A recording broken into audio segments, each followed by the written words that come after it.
सासू माँ, अब सचमुच बहुत हो गया। मुझको तुम सभी बच्चों लोगों से कुछ जरूरी बात करनी है, इसीलिए थोड़ी देर में सभी लोग हमारे पास हमारे कमरे में आ जाना। सावित्री जी ने जैसे ही सुबह का नाश्ता समाप्त हुआ, वैसे ही अपने दोनों बेटे बहू शरद, मेघना और दीपक चंचल और बेटी दीपाली से कहा, जो कि 2-3 दिन पहले ही मायके आई थी। अच्छा मम्मी, कोई खास बात है क्या? बड़े बेटे शरद ने आश्चर्य से पूछा।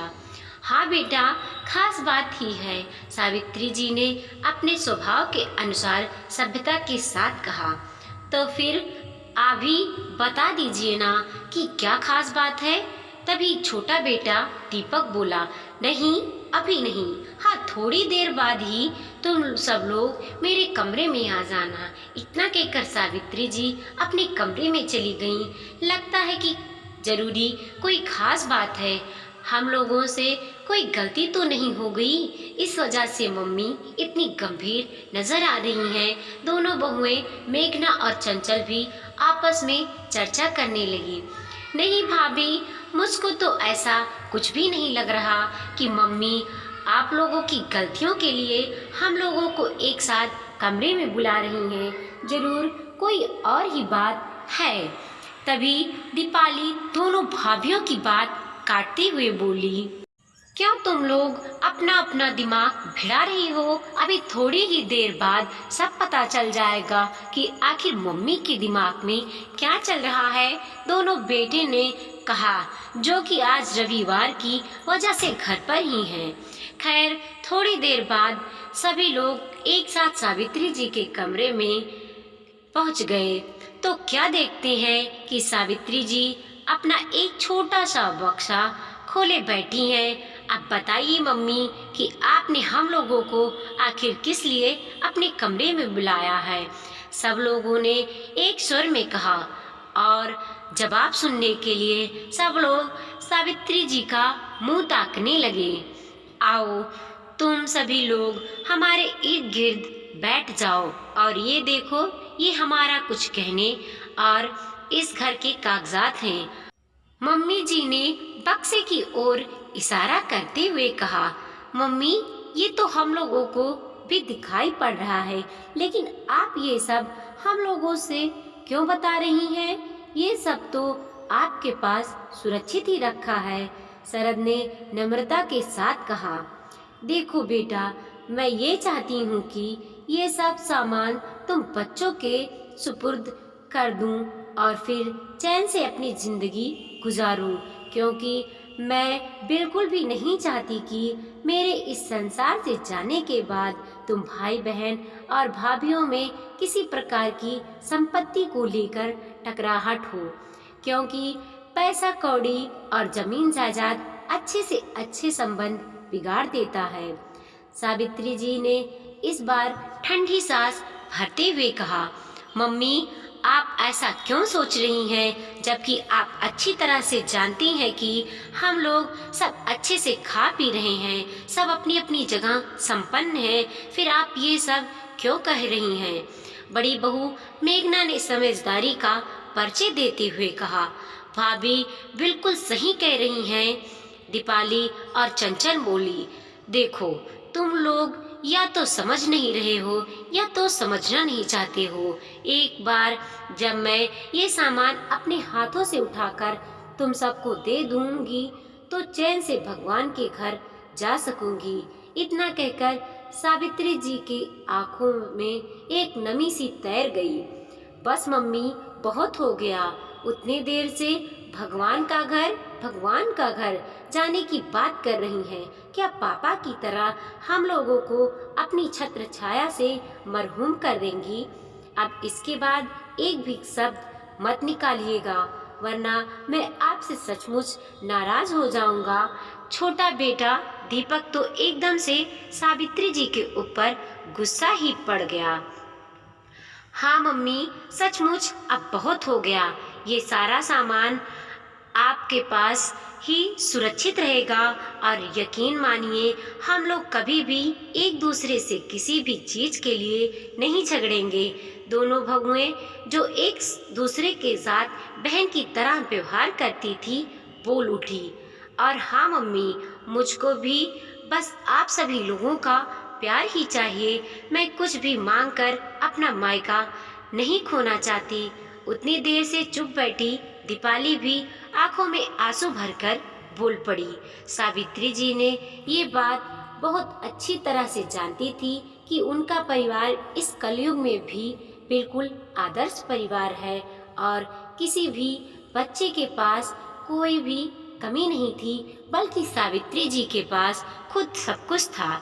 लेकिन भविष्य में होने वाली परिस्थितियों को लेकर सोच रही थी कि अपने जीते जी सब कुछ बच्चों को बांट दें, लेकिन बच्चे तो उनकी बात ही नहीं सुनना चाहते थे।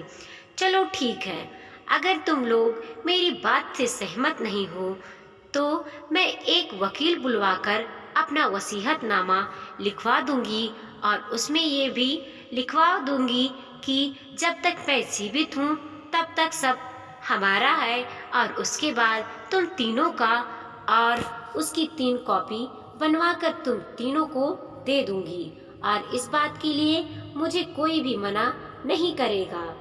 शरद, तुम आज ही किसी वकील को बुलवा कर ले आओ। सावित्री जी ने अपनी बात पर अंतिम मोहर लगा दी। ठीक है मम्मी, अगर आपकी यही जिद है तो यही सही। शरद ने आखिरकार सावित्री जी की जिद के आगे घुटने टेक ही दिए और शाम को ही शरद एक वकील को लेकर आ गया। सावित्री जी ने अपनी वसीयत लिख दी और साथ ही साथ भगवान को बहुत धन्यवाद दिया कि कहाँ आज के ज़माने में लोग ज़मीन जायदाद के लिए मर मिटने को तैयार हो जाते हैं, लेकिन मैं सचमुच बहुत भाग्यशाली हूँ कि जो मुझको भगवान ने ऐसा सुंदर और संस्कारी परिवार दिया है। बहू छोटे घर की ही चाहिए। 3 साल पहले आंचल की शादी एक संपन्न घराने में हुई थी। छोटा और सुखी ससुराल जैसा सबको दिखता था, दरअसल वैसा था नहीं। फिर भी अपने पति आदित्य के स्नेह और साथ से आंचल ससुराल में रच बस गई थी। आज आंचल अपने मायके जाने वाली थी क्योंकि छोटे भाई प्रतीक के लिए लड़की देखने जाना था। आंचल और आदित्य जब घर पहुंचे तो वहां भी सब लोग लगभग तैयार ही थे। आंचल की माँ बेटी दामाद के लिए चाय बनाकर लाई और बड़ी भाभी ने फटाफट पकोड़े तल दिए। पापा जल्दी से गरम जलेबी ले आए। सब जानते थे कि आंचल को जलेबी से प्यारा कुछ नहीं। खैर, चाय नाश्ता करके सब छोटे भाई से हंसी मजाक करने लगे। तभी आदित्य ने पूछा, मम्मी जी, पिछले महीने जो लड़की देखी थी वहाँ बात क्यों नहीं बनी? तो आंचल की माँ ने कहा, नहीं बेटा जी, वो तो बहुत ऊंचे खानदान और पैसे वाले लोग थे। हमें तो सीधी साधी परिवार की लड़की चाहिए। अमीर घर की लड़कियां ससुराल में अपने माँ बाप के पैसों का रौब भी जताती हैं और परिवार में घुलती मिलती भी नहीं। 100 तरह के नखरे और खर्च लेकर आती हैं, काम वाम में चुस्त नहीं होती। आंचल के पिता ने भी सिर हिलाकर अपनी सहमति जताई। तभी बड़ी भाभी जो चाय के कप उठाने आई थी, उनके हाथ से कप छूटकर गिरा और टूट गया। आंचल की माँ ने उसे डांटते हुए वहाँ सफाई करने को बोला। जब भाभी रसोई में बाकी बर्तन रखने गई तो आंचल की माँ ने धीरे से कहा, अमीर घर की लड़कियों को इस तरह डांट भी नहीं सकते। आंचल की बड़ी भाभी भी बहुत संपन्न परिवार से नहीं थी। ऐसा कहते कहते एक कुटिल सी हंसी उनके ओठों पर तैर गई, जो आंचल के दिल में तीर सी जा चुभी। आंचल ने बड़े भैया से बाजार से और जलेबियां लाने को कहा और आदित्य को भी साथ ले जाने को कहा। जब वे दोनों चले गए तो आंचल ने अपने माँ पापा से कहना शुरू किया, माँ, अभी जो आप कह रही थी ना, इसीलिए शायद सासू माँ ने मुझे आदित्य के लिए चुना, जबकि इनके लिए भी कई अमीर परिवार के रिश्ते आए। मेरी शादी के कुछ समय बाद ही उन्होंने घर से रसोई को और कपड़े धोने वाली को हटा दिया। उनका भी यही सोचना है कि गरीब घर की लड़की लाए हैं। इन लोगों को तो आदत होती है काम करने की, इनके घर कहाँ नौकर होते हैं। मेरी सास भी मेरी छोटी सी छोटी गलती पर मुझे मालिकों की तरह डांट देती हैं, और यहाँ तक कि अगर घर में किसी की कोई चीज़ गुम हो जाए तो सबसे पहले मुझसे ही पूछा जाता है, जैसे कि मैं कोई चोर हूँ। हालांकि सासू माँ ने कभी मेरे लिए चोर शब्द का इस्तेमाल नहीं किया, पर मुझ पर कीमती चीज़ों को लेकर भरोसा भी नहीं किया। माँ, अगर गरीब घर की लड़की के साथ ऐसा ही व्यवहार करना होता है तो बेहतर है अपने बेटे की शादी ही ना कीजिए। जो आप बड़ी भाभी के साथ करती रही, उसकी ब्याज सहित भरपाई आपकी बेटी ने की है। अपने ससुराल में कहते कहते आंचल फूट फूट कर रोने लगी। साथ ही आंचल की माँ, पापा और रसोई से आई भाभी असुधारा बह निकली। कभी अगर उनकी किसी चीज़ की तारीफ कर दूँ तो सीधा सुनने को मिलता है कि हाँ, तुमने कहाँ ये सब पहले देखा होगा। ये तो आदित्य है जो हर पल हर बात पर मेरे साथ खड़े रहते हैं, तभी मैं वहाँ रह पा रही हूँ। नहीं तो ससुराल में अगर पति भी साथ ना दे तो रह पाना मुमकिन भी नहीं। पर आपके तानों के डर से भैया ने भाभी का साथ देना भी छोड़ दिया है। कभी सोचा है भाभी कैसे सब सहती होंगी। ये जो जलेबी मुझे पसंद है ना, इसे भी मेरी सास मिडिल क्लास मिठाई कहती हैं, और बहुत इतरा कर कहती हैं कि हमारे घर में इसे कोई खाता तक नहीं है। और ऐसे अनगिनत बातें हैं, आप नहीं जानती माँ, ये सब कितने चुपते हैं। या बोलते बोलते आंचल सिसकियाँ लेने लगी। उसका गला पूरी तरह भर गया और वो उठकर अपने भाभी से लिपट गई। आंचल की माँ के आंसू भी थम ही नहीं रहे थे।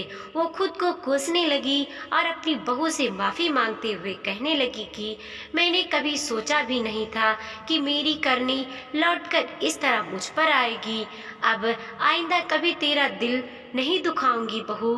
भाभी, आंचल और माँ तीनों गले लगकर ना जाने कितनी देर तक रोते रहे। ऐसा क्यों होता है कि जब तक अपने किसी पर ना बीते लोग समझना और सुधरना ही नहीं चाहते। ना जाने कैसी कैसी मानसिकता बना लेते हैं।